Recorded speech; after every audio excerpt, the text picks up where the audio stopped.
అందరికీ మరణాత. దేవుడియం దేవదాసాయి గారికి బయలుపరిచిన బైబిల్ మిషన్ విజయవాడ కృపాలయం వారి సమర్పించు బైబిల్ మహిమ అనే కార్యక్రమాన్ని చూస్తున్న ప్రేక్షకులందరికీ మరణాత.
సంవత్సరం స్త్రీల సభలకు మనందరినీ సమకూర్చిన త్రియేక తండ్రికి, దైవజనులైన ఫాదర్ ఎం దేవదాసాయి గారికి నా మరణాతలు తెలియచేసుకుంటూ ఉన్నాం.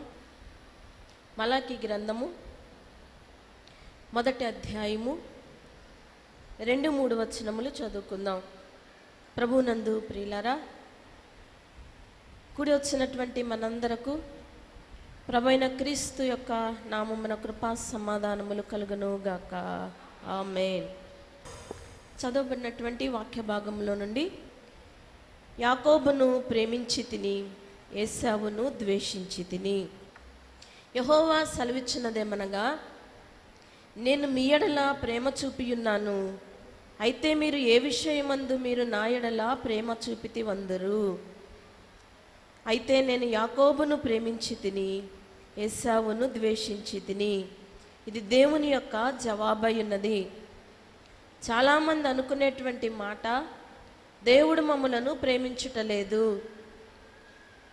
దేవుడు మమ్మల్ని ప్రేమించుటలేదు, ద్వేషించుచూ ఉన్నాడు అని చాలామంది మనసులో ఉన్నటువంటి మాట. 2 మాటలు ఇక్కడ మనకు కనబడుతున్నాయి: ప్రేమించుట, ద్వేషించుట. యాకోబును ప్రేమించి తిని ఏశావును ద్వేషించి తిని. ఏశావు అనగా అర్థము ఎదోము, అంటే ఎదోమీయులు.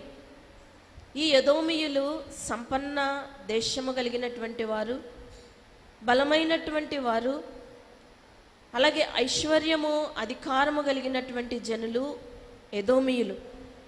యాకోబు అంటే అర్థము ఇశ్రాయేలు, అంటే ఇశ్రాయేలీలు. ఇశ్రాయేలు అయినటువంటి వారు, వారు బానిసలు, ఇబ్బందుల్లో ఉన్నటువంటి వారు, కష్టముల్లో ఉన్నటువంటి వారు, కష్టాల కొలిమిలో కాలేటువంటి వారు, బీదలు, చెరలో ఉన్నటువంటి వారు. వీరు వేస్తూ ఉన్నటువంటి ప్రశ్న, ఇదను మన యొక్క అంశ భాగముగా ఇశ్రాయేలు అయినటువంటి వారు వేయుచు ఉన్నటువంటి ప్రశ్న. నేను యాకోబును ప్రేమించి తిని ప్రశ్నకు జవాబుగా యేసు ప్రభు సెలవిచ్చుచున్నటువంటి మాట, నేను యాకోబును ప్రేమించి తిని ఏశావును ద్వేషించి తిని.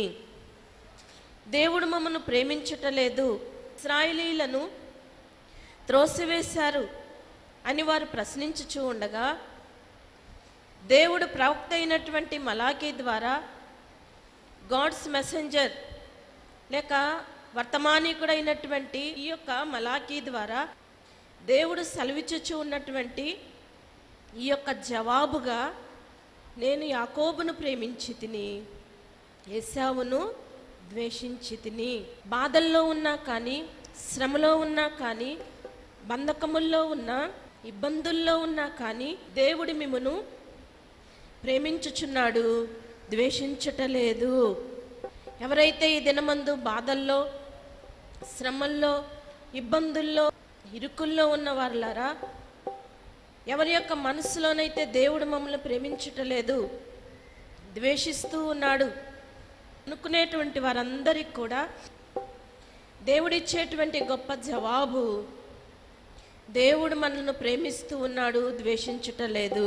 ఇబ్బందులు, రోగములు, సిబ్బంది వలె శ్రమలు, అబోబు కంపములు, మబ్బు వంటి దురితములు తబ్బిబ్బు చేసినా కానీ ఆ తప్పు తలంచుట హాని అని మన తండ్రి గారు రాసినట్లుగా ఇబ్బందుల్లో, కష్టముల్లో, బాధల్లో ఉన్నటువంటి వారిని ఏమాత్రము దేవుడు విడిచిపెట్టడు అనేదానికి జవాబుగా ఈ దినమందు యాకోబును ప్రేమించి తిని, ఏశావును ద్వేషించి తిని అని ప్రభువు జవాబుగా ప్రవక్త అయినటువంటి మలాకీ ద్వారా ఇశ్రాయేలు అయినటువంటి వారికి తన యొక్క వాక్కును పంపిన వారై ఉన్నారు. ఇక్కడ రెండు పదాలు మనం చూసినట్లయితే ప్రేమ, ద్వేషము. ఒకరిని ప్రేమించి తిని, ఒకరిని ద్వేషించి తిని. ఈ రెండు మాటలు మనం అర్థం చేసుకున్నటకు యాకోబు జీవితంలో ఉన్నటువంటి ఇద్దరు స్త్రీలైనటువంటి వారిని చూద్దాం. అలాగే యాకోబు, ఇశ్రాయేలు. యాకోబు జీవితంలో ఉన్నటువంటి ఇద్దరు స్త్రీలు లేయా, రాహేల్ అనేటువంటి వారు. రాహేలు, లేయా వీరిద్దరిలో ఒకరిని ప్రేమించాడు, ఒకరిని ప్రేమించలేదు. రెండు పేర్లు యాకోబు, ఇశ్రాయేలు. కాబట్టి ఒక పేరును దేవుడు ప్రేమించాడు, ఒక పేరును దేవుడు ద్వేషించినట్లుగా కనబడుతుంది. దేవునికి ఇష్టము లేనటువంటి పేరు యాకోబు అనగా మోసగాడు. అలాగే ఆ పేరు దగ్గర లేయా కనబడుతుంది. ఆయనకి ఇష్టమైనటువంటి ఇశ్రాయేల్ అనేటువంటి పేరు దగ్గర రాహేలు కనబడుతుంది. మరి దినమందు మనం చూసినట్లయితే లేయా కుమారుల సంఖ్య 6. అలాగే రాహేలు కుమారుల సంఖ్య 2. దాసికి కలిగినటువంటి కుమారులు 4, మొత్తం 12 మంది. ఈ లేయా అనుకుంటుంది, నా కుమారుల సంఖ్య ఎక్కువ, కారణం 6 కుమారులు, మెజారిటీ నాదే అని ఈ యొక్క లేయా అంట అతిశయపడుతుంది, సంతోషపడుతుంది. రాహేలుకు 2 కుమారులు. ఈ రాహేలు అంటుంది తన అక్క అయినటువంటి లేయాను చూసి, అక్క నీ యొక్క మెజారిటీ ఎక్కువైనా కానీ, 6 కుమారులైనా కానీ రూబేను ద్వారా నీకు హాని అంటుంది. హాని దగ్గర ఆనందము లేదు అని ఈ యొక్క రాహేలు లేయాకు సెలవిస్తూ ఉన్నది. మరి మనం చూసినట్లయితే క్రైస్తవ సంఘములో అందరము కూడా దేవుని యొక్క కుమారులము, కుమార్తెలమై ఉన్నాము. గలతీలకు రాసిన పత్రిక 3వ అధ్యాయము 26వ వచనములో మనం చూసినట్లయితే, గలతీలకు రాసిన పత్రిక 3వ అధ్యాయము 26వ వచనం, యేసుక్రీస్తునందు మీరందరూ విశ్వాసం వలన దేవుని కుమారులై ఉన్నారు. అందరూ దేవుని కుమారులే, కానీ ఆశీర్వాదం అనేది వేరుగా కనబడుతున్నది. కాబట్టి లేయా యొక్క అతిశయం ఏంటంటే, నా కుమారుల సంఖ్య ఎక్కువ, మెజారిటీ ఎక్కువ అని అంటూ ఉన్నది. కానీ రాహేల్ అంటుంది, రూబేనుని బట్టి నీకు హాని, కాబట్టి హాని దగ్గర ఆనందము లేదు అని ఈ యొక్క రాహేలే సెలవిస్తూ ఉన్నది. మరి ఈ యొక్క రాహేలు దగ్గర యోసేపు ఉన్నాడు. ఈ యోసేపు ఫలించడి కొమ్మ, ఓట యొద్ద ఫలించడి కొమ్మగా ఈ యొక్క యోసేపే కనబడుతున్నాడు. సాధారణంగా మనం చూసినట్లయితే చెట్టుకు కాయలు, అలాగే పువ్వులు కొమ్మకే మనం చూస్తాం. చెట్టులో ఉన్నటువంటి కొమ్మకు ఎలాగైతే కాయలు, పువ్వులు, ఫలములనేవి మనం చూస్తామో, ఈ యొక్క యాకోబులో నుండి వచ్చినటువంటి కొమ్మ అయినటువంటి ఈ యొక్క యోసేపులో ఫలింపు అనేది ఈ యొక్క రాహేలు చూస్తూ ఉన్నది. కాబట్టి ఈ యొక్క ఫలింపునే యాకోబు కూడా చూస్తూ ఉన్నాడు. రాహేలు ప్రథమ కుమారుడైనటువంటి యోసేపు ఓట దగ్గర ఉన్నాడు. లేయా పెద్ద కుమారుడైనటువంటి ఈ యొక్క రూబేను ఓట దగ్గర లేడు కాబట్టి ఫలింపనేది లేదు. ఈ యొక్క సంఖ్య ఎక్కువ, మెజారిటీ ఎక్కువ. కుమారుడు రూబేను జ్యేష్ఠుడు కాబట్టి మరి ఈ యొక్క జ్యేష్ఠత్వం అనేది నా కుమారునికే ఉన్నది అని ఆ మెజారిటీ సంఖ్యని ఈ యొక్క లేయా చూసుకుంటుంది, కానీ హాని అనేది ఆమె చూడలేదు. కాబట్టి ఈ యొక్క యోసేపు యొక్క జ్యేష్ఠత్వమును అందుకున్నట్లుగా కనబడుచున్నది. అలాగే ఈ యొక్క ఓట యొద్ద ఈ యొక్క యోసేపు ఉన్నాడు కాబట్టి జ్యేష్ఠత్వం అనేది ఈ యొక్క యోసేపుకు వచ్చింది. ఇదే యాకోబును ప్రేమించి తిని ఏశావును ద్వేషించి తిని అనేటువంటి మాటకు అర్థమయ్యున్నది. కాబట్టి ఎన్నో మిషన్లు ఉండగా ఓటగలిగినటువంటి మిషను బైబిల్ మిషను. ఎన్నో గృహాలున్నాయి కానీ ఓటగలిగినటువంటి గృహము బేతేలు గృహమైనది. బేతేలు అనగా దేవుని యొక్క సన్నిధి. ఈ యొక్క ఓటేమిటి అంటే దైవ సన్నిధి. దైవ సన్నిధి ఈ యొక్క ఓటై ఉన్నది. బైబిల్ మిషన్లో ప్రవహిస్తున్నది. బైబిల్ మిషన్ను ఫలింపచేస్తున్నది ఈ యొక్క ఓటే. బైబిల్ మిషన్ ఫలిస్తూ ఉన్నది అంటే దైవజన్లో ఉన్నటువంటి ఈ యొక్క ఓటే కారణం. కాబట్టి దైవజన్లో ఉన్నటువంటి ఈ యొక్క ఓట బైబిల్ మిషన్లో ప్రవహిస్తూ ఉన్నది. సన్నిధి అనేటువంటి ఈ యొక్క ఓట యొద్ద ఎవరైతే కూర్చుంటారో వారే ఫలించడి కొమ్మలుగా తయారవుతారు. ఫలించడి కొమ్మలుగా ఉండాలి అంటే, ఫలించాలి అంటే ఓట యొద్ద మనం కూర్చోవాలి. ఏ యొక్క కుటుంబం అయితే ఓట కలిగి ఉంటుందో, ఏ సంఘం అయితే ఓట కలిగి ఉంటుందో, ఎవరైతే ఓట యొద్ద ఉంటారో వారందరూ కూడా ఫలింపనేది కలిగి ఉంటారు. ఈ దినమందు యాకోబు దేవుని పట్టుకొని దేవునిలో ఉన్నటువంటి ఓట కలిగి ఉన్నాడు కాబట్టి యాకోబు దేవుని ద్వారా ప్రేమించబడ్డాడు. మనందరము కూడా దేవుని ద్వారా ప్రేమించబడే వారంగా మనం ఉండాలి అంటే దేవుణ్ణి మనం హత్తుకోవాలి. దేవుని యొక్క ఓట యొద్ద మనం కూర్చోవాలి. దేవుని యొక్క ప్రేమ మనలో ఉండాలి అంటే మనము కూడా యాకోబు పట్టుకున్నట్లు ఈ ఓటను మనము పట్టుకొనవలసిన వారముగా ఉన్నాం.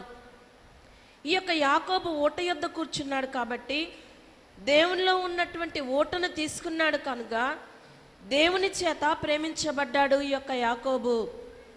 అలాగే ఏశావు ఓట యొద్ద లేడు, ఫలింపనేది లేదు కాబట్టే ద్వేషించబడ్డాడు.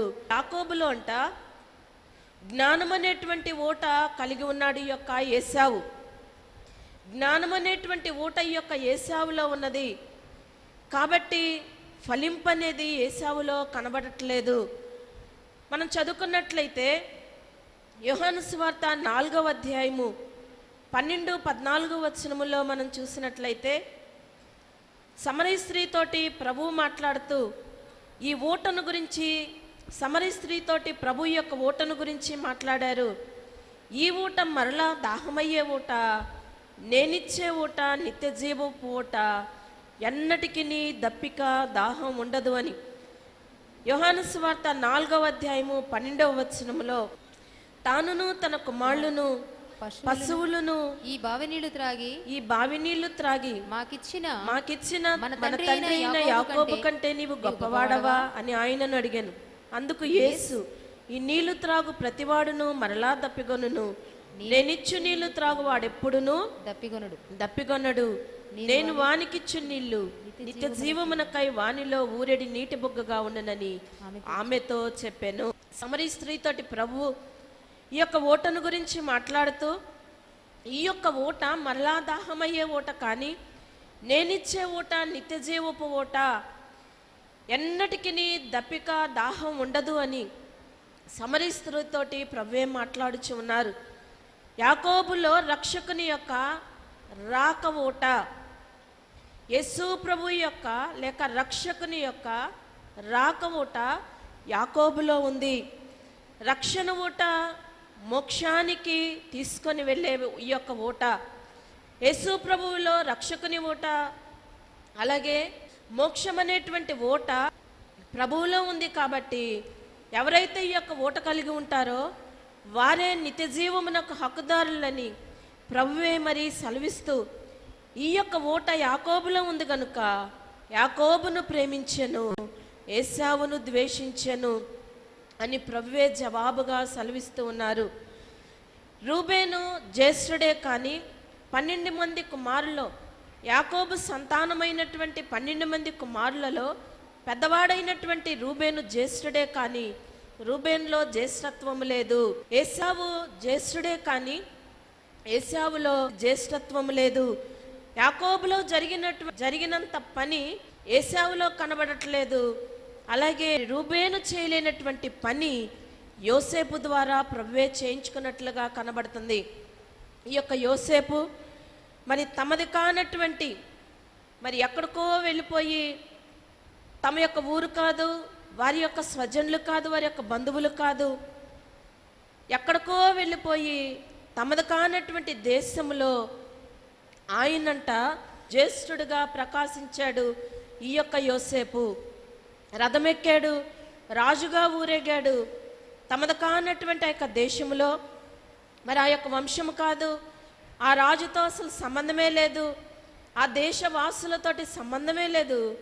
అయినా కానీ ఆ దేశములో జ్యేష్ఠుడుగా ప్రకాశించాడు ఈ యొక్క యోసేపు. ఇదే ఇశ్రాయేలీయుల యొక్క కథ ఉన్నది. లోకము యొక్క పని, దేవుని యొక్క పని. అందరూ లోక పనికే ప్రాధాన్యత ఇస్తారు, కానీ దేవుని పని కంటే లోకము యొక్క పనికే ప్రాధాన్యత ఇస్తారు. మనందరము కూడా లోకాన్ని, కుటుంబాన్ని, మన యొక్క ప్రతి ఒక్క అవసరతలను విడిచివేసి ఈ యొక్క స్త్రీల సభలకు వచ్చాం. దేవుని యొక్క పనికి మనం ప్రాధాన్యతనిచ్చి దేవుని యొక్క సన్నిధిలో మనం కూర్చోవటానికి, దేవుని పనిలో ఉండటానికి మనందరము దేవుని యొక్క సన్నిధిలో కూర్చోటానికి వచ్చాం. కాబట్టి మనందరకు కూడా క్షేమమున్నది, అలాగే లాభమున్నది.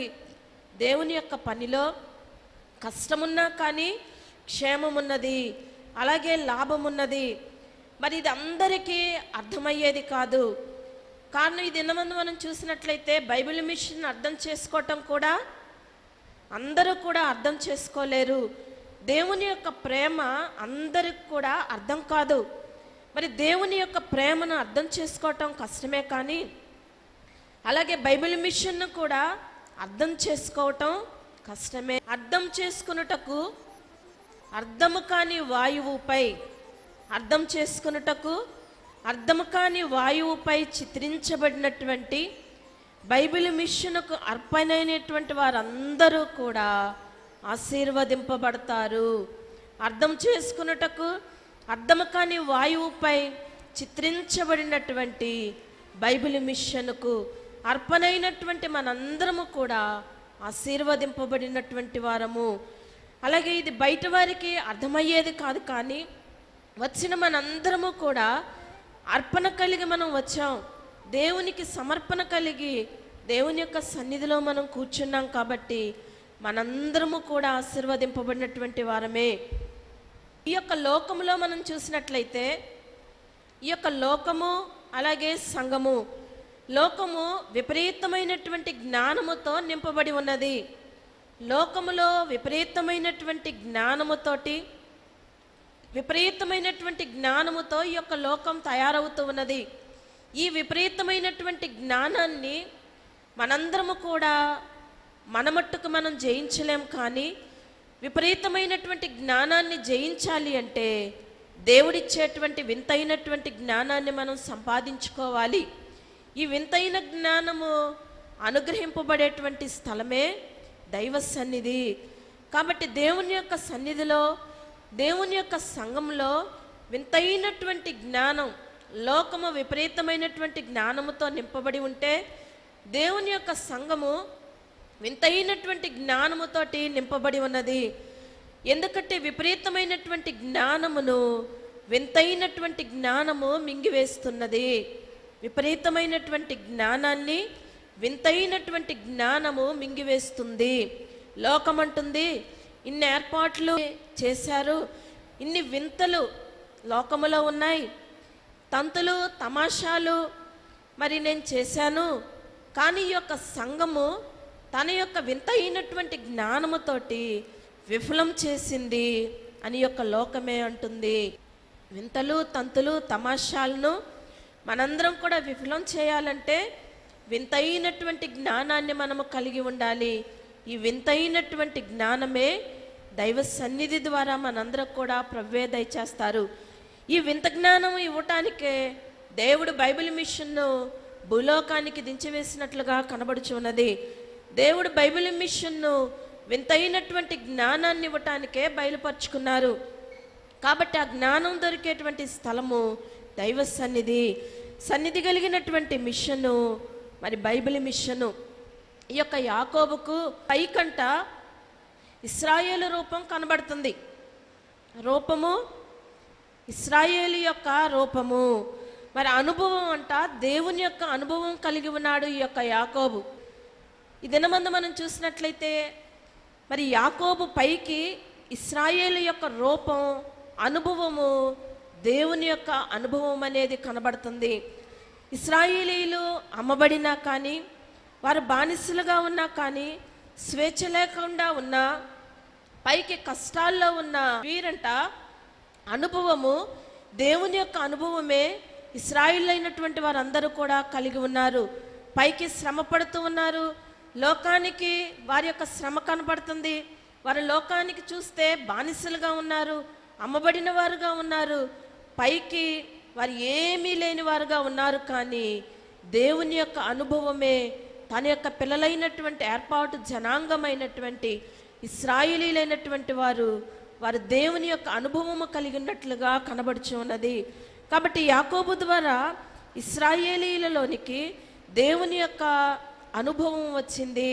దేవుని యొక్క అనుభవం అంట రాజులుగా, వీరులుగా, ప్రవక్తలుగా, భక్తులుగా ఇశ్రాయేలైనటువంటి వారు తయారయ్యారంట. ఈ దేవుని అనుభవం వాళ్ళలో ఉన్నది కాబట్టి వారు రాజులుగా, వీరులుగా, అలాగే ప్రవక్తలుగా, భక్తులుగా వారు తయారయ్యారు. ఇదే పెండ్లి కుమార్తె యొక్క అనుభవము. ఈ పెండ్లి కుమార్తె యొక్క అనుభవాన్ని మనందరము కూడా సంపాదించుకొనుటకు మనందరము రాజులముగా, లేక రాణులముగా, వీరులముగా, భక్తులముగా, ప్రవక్తలు, ప్రవక్తరీలముగా మనందరము తయారు కావాలి అంటే మనందరము కూడా దేవుని యొక్క అనుభవాన్ని మనం సంపాదించుకోవాలి. రాజులంటే పాలించేవారు, కుటుంబానికి అధిపతి, కుటుంబాన్ని పరిపాలించేవారే అధిపతి. కాబట్టి మరి పరిపాలించేవారిని రాజులుగా అంటాం. కాబట్టి ఈ యొక్క లోకమును, సైతాను శక్తిని జయించినటువంటి వారు యుద్ధ వీరులు. మొదటి రాజులు. అలాగే రెండవదిగా మనం చూసినట్లయితే సైతానును, ఈ యొక్క లోకమును, సాతాను యొక్క శక్తిని ఎవరైతే జయిస్తారో వారే యుద్ధ వీరులైనటువంటి వారు. మూడవదిగా మనం చూసినట్లయితే ఎవరైతే సన్నిధి చేస్తారో వారు ప్రవక్తలు.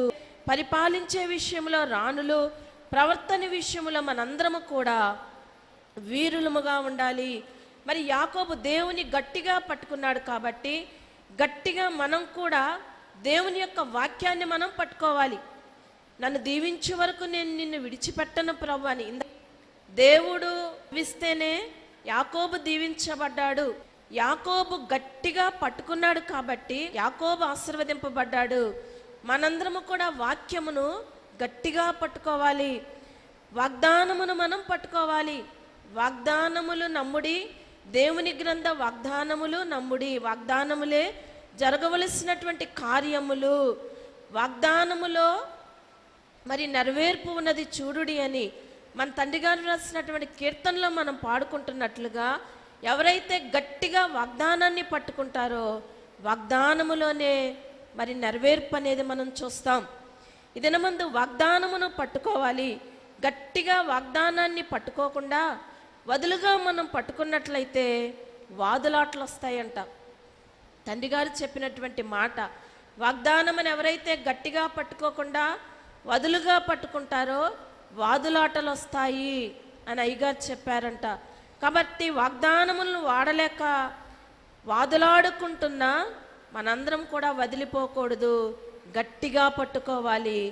ఏర్పాటును మనం ఎన్నడూ కూడా విడిచిపెట్టకూడదు.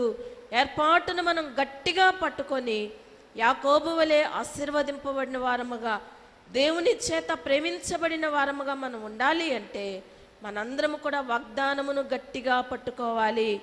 మరి ఏశావు దేవుని యొక్క వాగ్దానాన్ని వదిలేశాడు, జ్యేష్ఠత్వాన్ని వదిలేశాడు, కాబట్టి ద్వేషించబడ్డాడు. జీవితంలో కూడా కష్టాలు, బాధలు, ఇబ్బందులు, అలాగే శ్రమలు కలిగినప్పుడు, మన యొక్క పనులు కష్టంగా మారినప్పుడు, పనిలో ఫలింపనేది మనకు కనబడనప్పుడు, మనము కూడా మరి చివుక్కుమనేటువంటి గాయం మనకు అయినప్పుడు, శ్రమ వచ్చినప్పుడంట శ్రమ వైపు చూడకుండా చివుక్కుమనేటువంటి గాయం ఒకవేళ మనకు కలిగిందనుకోండి, ఎప్పుడైనా మీకు కలిగిందా? నవ్వుతూ ఉండండి, నవ్వితే శ్రమ పారిపోతుందని చెప్పారు అమ్మగారు ఒక సమయంలో. అలాగూ నవ్వుతూ ఉండు, నవ్వితే శ్రమ నిన్ను చూసి పారిపోతుంది అని అమ్మగారు నేర్పించారు. కాబట్టి చివుక్కుమనేటువంటి గాయం కలిగినప్పుడు బయటపడటం సులువు కానప్పుడు, మరి ఆ కష్టముల నుండి, ఇబ్బందుల నుండి, శ్రమల నుండి, చిక్కుమనేటువంటి గాయము నుండి మేము బయటపడలేము అనుకున్నప్పుడు, అటువంటి శ్రమ అనేది మనం చుట్టుముట్టినప్పుడు ఇక సులువు కాదు, నేను జయించలేను ఈ యొక్క కష్టాన్ని అని మనకు కనబడినప్పుడు ఏశావు వలె వదిలిపోవద్దు, కానీ యాకోబు వలె మరి దేవుడు అన్యాయస్తుడు కాదు, దేవుడు ఎవరిని కూడా విడిచిపెట్టడు, దేవుని గట్టిగా పట్టుకోండి అని దినమందు ప్రభువే మనకు సెలవిస్తూ ఉన్నారు. దేవుడు మనల్ని విడిచిపెట్టడు. అపనమ్మిక, అపార్థం అనేది ఎన్నడూ కూడా మన జీవితంలో మనం రానివ్వకూడదు. ఆశీర్వాదాన్ని ఏశావు పోగొట్టుకున్నాడు, అందుకనే దేవుడు ఏశావును ద్వేషించెను అని ప్రభువే సెలవిస్తున్నారు. కాబట్టి యాకోబు దేవుని గట్టిగా పట్టుకొని దేవుని యొక్క అభిషేకం పొంది చేయబోయేటువంటి గొప్ప పనికి యాకోబు శక్తి పొందాడు. ఈ యొక్క ఏశావు అసహనముతో, అనుమానముతో, ఆశ లేక దేవుని పోగొట్టుకున్నవాడుగా కనబడుచు ఉన్నాడు. ఎవరైతే దేవుని యందు ఆశ కలిగి, ఆసక్తి కలిగి ఉంటారో బైబిల్ మిషన్ మనం గట్టిగా పట్టుకోవాలి. అయ్యగారు చెప్పినటువంటి మాట, ఆ శక్తిని విడిచి ఆసక్తి కలిగి ఉండండి అని చెప్పారంట. ఆ శక్తిని విడిచి ఆసక్తి కలిగి మనందరము కూడా ఉండాలి. అట్టి ప్రయాసకు యాకోబు వలె తరతరముల యొక్క ప్రతిఫలాన్ని మనందరము కూడా పొందుతాం. ప్రయాసకు తగినటువంటి ప్రతిఫలాన్ని యాకోబు అందుకున్నాడు. అందుకే యాకోబును ప్రేమించి తిని, ఏశావును ద్వేషించి తిని. ఈ యొక్క మరి ఇశ్రాయేలైనటువంటి వారు వేస్తూ ఉన్నటువంటి ప్రశ్నకు జవాబుగా ఈ దినమందు ప్రభువే దానికి జవాబుగా యాకోబును ప్రేమించి తిని, ఏశావును ద్వేషించి తినని ప్రభువే సెలవిస్తూ ఉన్నారు. తరతరముల యొక్క ఆశీర్వాదాన్ని మనందరము కూడా కలిగి ఉండాలి అంటే మనం గట్టిగా పట్టుకోవాలి, దేవుని చేత ప్రేమించబడే వారముగా ఉండాలి. అట్టి ధన్యత స్త్రీల సభలకు వచ్చినటువంటి మనందరికి తండ్రి అనుగ్రహించును గాక. ఆమేన్. అందరికీ మరణత.